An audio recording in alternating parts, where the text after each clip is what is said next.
नमस्कार। Force supreme law partners के इस नए कानूनी एपिसोड में मैं एडवोकेट डॉक्टर अजय कुमार पांडे आपका स्वागत करता हूं। इस नए कानूनी एपिसोड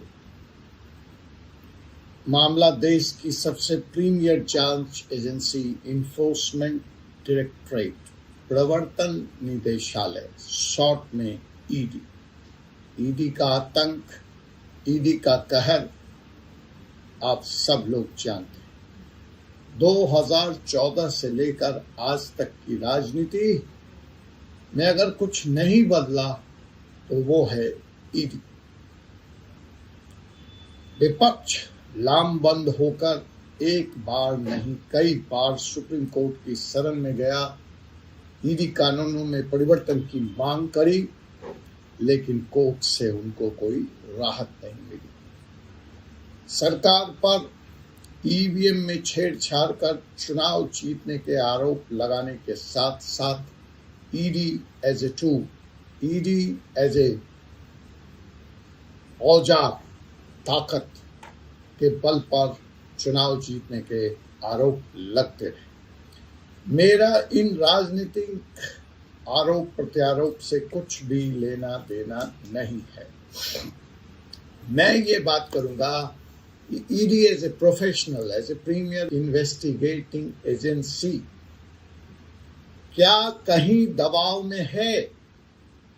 क्या ईडी के कार्य प्रणाली पे प्रश्न चिन्ह लग रहे हैं? क्या ईडी सुप्रीम कोर्ट के अटैक के रडार में आ चुकी है?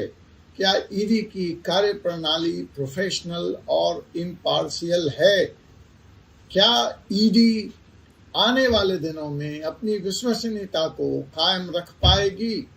क्या ईडी में भारी फेरबदल होने जा रहा है? क्या सरकार ईडी के सही तरीके से काम न कर पाने के कारण कटघरे में खड़ी हो गई है? आइए पड़ताल करते हैं ईडी के इस कार्य प्रणाली का। सुप्रीम कोर्ट में जो ईडी को लेकर, जो सेंसिटिव मुकदमों को लेकर, जो पॉलिटिशियंस के खिलाफ मुकदमे हैं, उनको लेकर जानने और समझने की कोशिश करते हैं कि कुछ तो गड़बड़ है।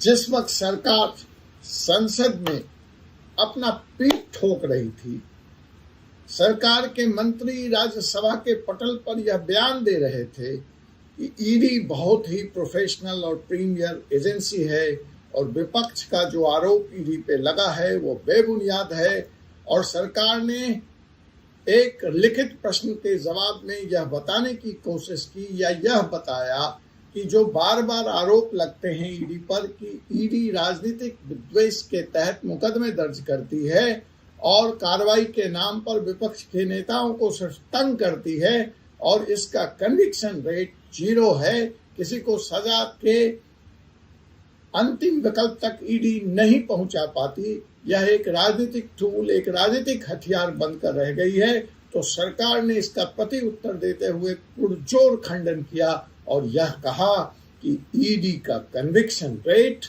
93% है। सरकार ने कहा कि ईडी ने अब तक कुल 7,083 मामले दर्ज किए हैं और उसमें कन्विक्शन रेट 93% है।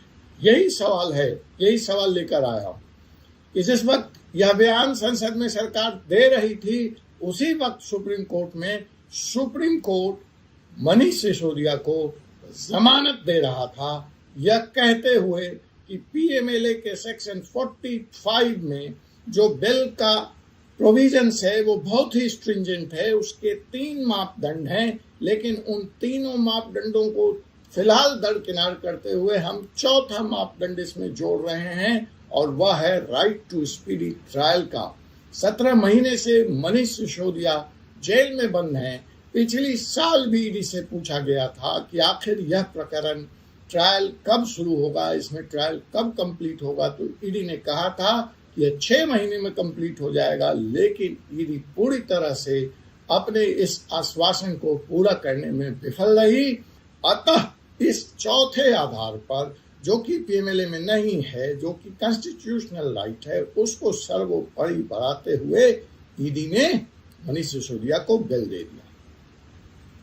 दूसरे प्रकरण में जो कलकत्ता की पीएमएलए अदालत में हुआ, नलिनी चिदंबरम को भी बाइज्जत बरी कर दिया गया ईडी के मुकदमे में, जहां ईडी यह साबित करने में असफल रही कि एक वकील द्वारा, मतलब नलिनी चिदंबरम द्वारा मनी लॉन्ड्रिंग के मुकदमे में लिया गया फीस किस तरह से मनी लॉन्ड्रिंग के केस में आता है, किस तरह से मनी लॉन्ड्रिंग होता है। एक वकील का काम है प्रोफेशनल फीस लेकर जो लोग केस और मुकदमे में फंसे हुए हैं उनका बचाव करना।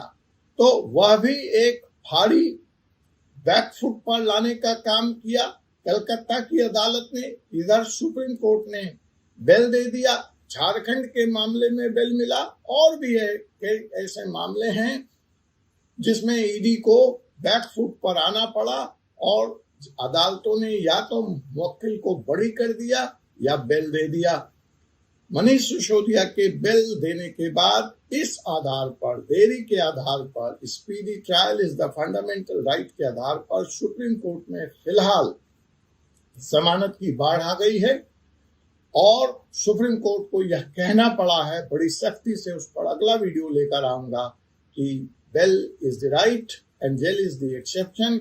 और स्पेशल ताकीद दी है सुप्रीम कोर्ट ने डिस्ट्रिक्ट कोर्ट और हाई कोर्ट के जजों को कि देखिए, आउटराइट केस में इवन अगर वो मनी लॉन्ड्रिंग और प्रिवेंशन ऑफ टेररिस्ट एक्ट जैसे सनसनी सेंसिटिव मुकदमे हैं, बहुत ही स्ट्रिंजेंट कानून है, उसमें भी आप बेल दें। अनावश्यक सुप्रीम कोर्ट पे वर्कलोड ना बढ़ाएं, सुप्रीम कोर्ट को रिव्यू कोर्ट ना बनाएं, इसको कॉन्स्टिट्यूशनल कोर्ट बना रहने दें। खैर, ये विषयांतर हो गया, इसको चलते चलते एज ए रेफरेंस।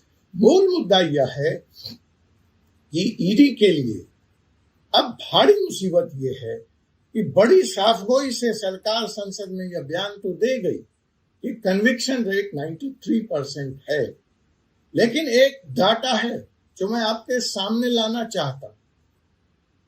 जब ईडी यह बात कहती है तो मैं उस पर डाउट नहीं कर रहा, मैं उसको कंट्राडिक्ट नहीं कर रहा, लेकिन एक तस्वीर का दूसरा पहलू उसी संसद में दिए गए डाटा से मैं आपको दिखाना चाहता हूं और बताना चाहता हूं। और इस डाटा के आलोक में मैं साथ ही साथ यह चेताना चाहता हूं कि ईडी के मुश्किल भरे दिन शुरू हो रहे हैं। ईडी ने अगर अपने कार्य प्रणाली में यथाशीघ्र आमूल चूल परिवर्तन नहीं किया तो ईडी स्वयं कटघरे में खड़ा हो। अब आप पूछेंगे वो कैसे वकील साहब, तो आइए समझते हैं। आप कह रहे हैं 100 में से 93% लोगों को, अर्थात 93 लोगों को आपने सजा दिला दी। अब आइए, हम जो मुद्दा है जिस पे बहस हो रही है वो है पॉलिटिशियन को नाहक ईडी ने पीएमएलए के मुकदमे में फंसाने का, ये आरोप है विपक्ष का। तो आइए हम जरा इसकी समीक्षा करें और फिर सरकार क्या कह रही है इस बारे में। सरकार ने कहा कि जो ईडी ने कुल 7,000 से ज्यादा केस दर्ज किए हैं वो ठीक है, उसमें जो पॉलिटिशियंस लोग हैं उनके खिलाफ बड़ी कम केस दर्ज है। और वो केस क्या है, वो 132 की संख्या, 7,000 8,000 केस टोटल ईडी जिसपे मुकदमे दर्ज हुए हैं उसमें से पॉलिटिशियंस जो हैं 132। ठीक है जी, मान लिया। अब इसका सिलसिलेवार देखें, साल 22 में सबसे ज्यादा मुकदमे पॉलिटिशियंस के खिलाफ दर्ज हुए, उनकी संख्या थी 34। 20 में दर्ज हुए 28, 21 में दर्ज हुए फिर 28 और 23 में दर्ज हुए 26। ये सरकार का डाटा है संसद की पटल पर, मान लिया, कोई डिस्प्यूट नहीं है यहां तक मेरा। तो अगर हम इसमें सबसे पहले 21 को पकड़े तो 21 में मुकदमे दर्ज हुए पॉलिटिशियंस के खिलाफ 28।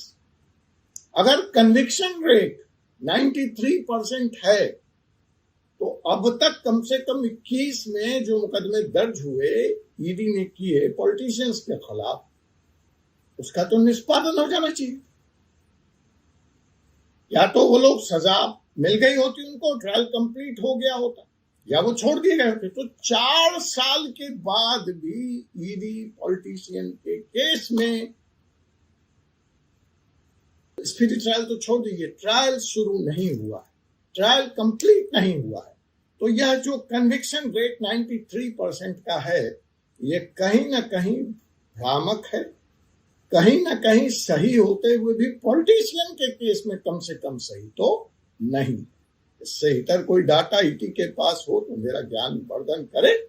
और अगर हम कुल 132 केसों की बात करें, जिसमें साल 21, 22, 20, 23, तो खुद ईडी ने यह स्वीकार किया, खुद संसद के पटल पे मंत्री जी ने कहा कि इसमें से सिर्फ 5 केसेस में ट्रायल शुरू हुआ है।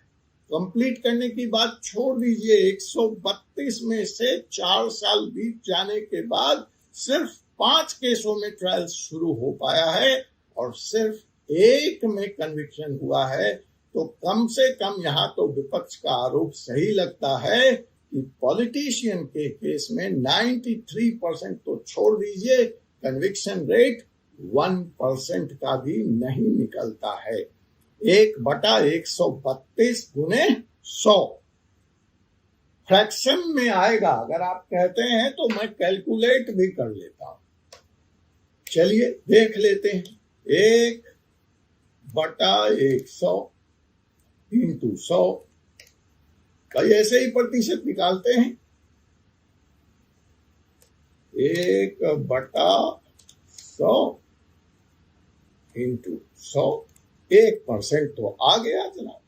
तो ये 1%, जबकि दावा 93% का है।